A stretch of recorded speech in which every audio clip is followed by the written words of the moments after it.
বিসমিল্লাহির রহমানুর রহিম। আমার প্রিয় মাতৃভূমির সকল জনগণ,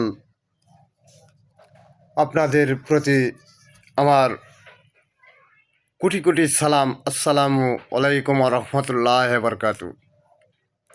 তার সাথে আমার প্রিয় বাহিনী, বাংলাদেশ সেনাবাহিনী ও পুলিশ বাহিনী এবং তার সাথে অন্যান্য বাহিনী সকলকে জানায় আন্তরিক অভিনন্দন ও সালাম। আজকে আমরা এমন একটি দেশ গড়েছি ৭১ সালে, অনেক রক্তের বিনিময়ে, অনেক ইজ্জতের বিনিময়ে সেই দেশে আজকে বিশাল বড় একটি চক্রান্ত চলতেছে। পার্শ্ববর্তী ইন্ডিয়া এবং তার সাথে অন্যান্য রাষ্ট্র জড়িত।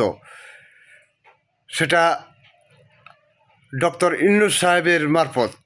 যেমন আজকে জামাত শিবির, আমি জামাত শিবির বলি না,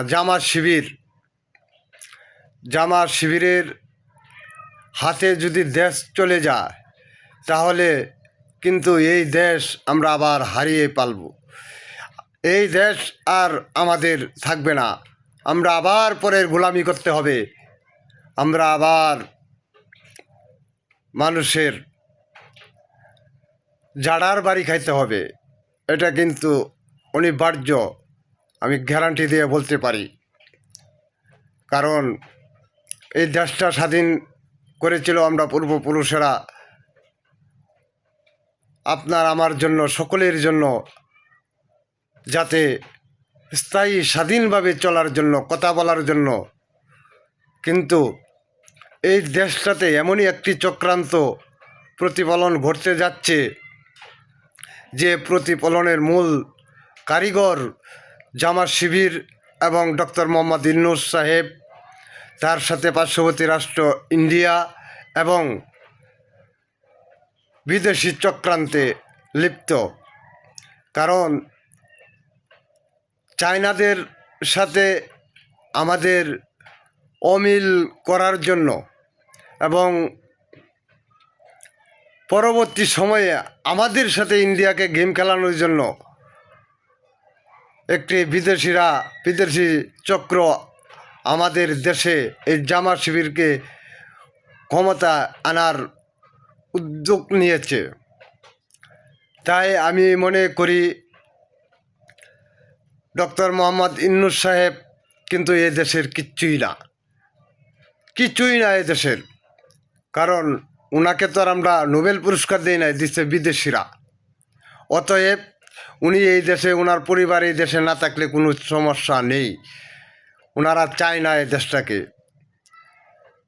তাই আমরা সকলেই সজাগ থাকতে হবে, সকলেই সুদৃষ্টি রাখতে হবে, যাতে ওই ৭১-এর দালাল গাদ্দার রাজাকার আলবদরদের হাতে যেন এই দেশ না যায়।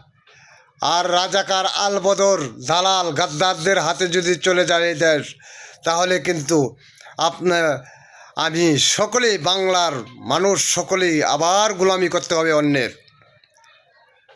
আমাদের যে দেশে আমরা স্বাধীন রাষ্ট্র, সেই দেশের করিডোর, চট্টগ্রামের করিডোর দিয়ে দিয়েছে।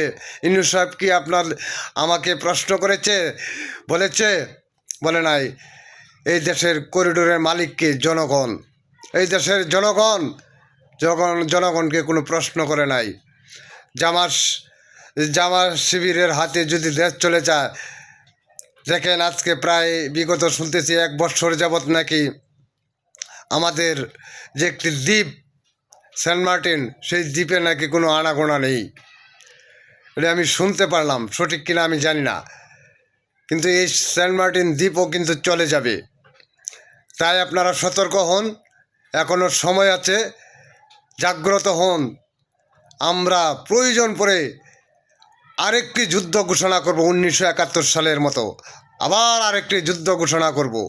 আপনারা আসুন, সবাই সতর্ক থাকবেন, চোখ খুলে চেয়ে দেখবেন, কান পেতে রাখবেন কোন সময় কোন ডাক আসে। যেমন আমি একটি কথা শুনে খুব খুশি হলাম, নাসিরউদ্দিন পাটোয়ারি সাহেব বলেছেন 24-এর জন্য যদি ওদের নিষিদ্ধ করা হয়ে থাকে, ওদের ফাঁসির রায় দেওয়া হয়ে থাকে, তাহলে 71-এর জন্য এই জামাত শিবিরকে এবং ওদের দল এবং সংগঠন, অন্য সংগঠনকে সবাইকে নিষিদ্ধ করতে হবে। তাই আমরা সবাই আসুন মাঠে আসি, রাস্তায় আসি, ঢাকায় আসি, সবাই মিলে একটি স্লোগান তুলি। সেই স্লোগান হবে আমাদের যে 1971 সালে যুদ্ধ অপরাধের দায়ে আমাদের মা বোনের ইজ্জত হননকারী দল এবং 30 লক্ষ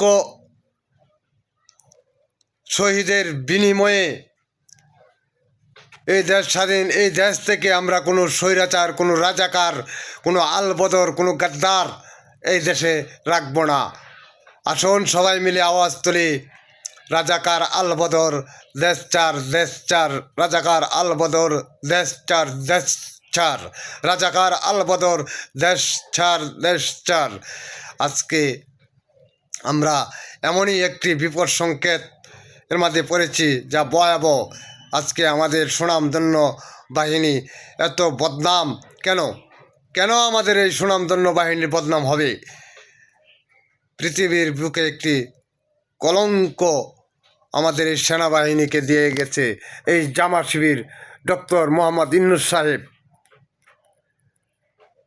আপনারা এখনও সতর্ক হন, এখনও মনে রাখুন, এই দেশ কিন্তু আবার চলে যাচ্ছে অন্যের হাতে। তাই খুব সাবধান, আওয়াজ তুলুন, আওয়াজ তুলুন। রাজাকার আলবদররা দেশ চার, দেশ চার, রাজাকার আলবদর দেশ চার, দেশ চার।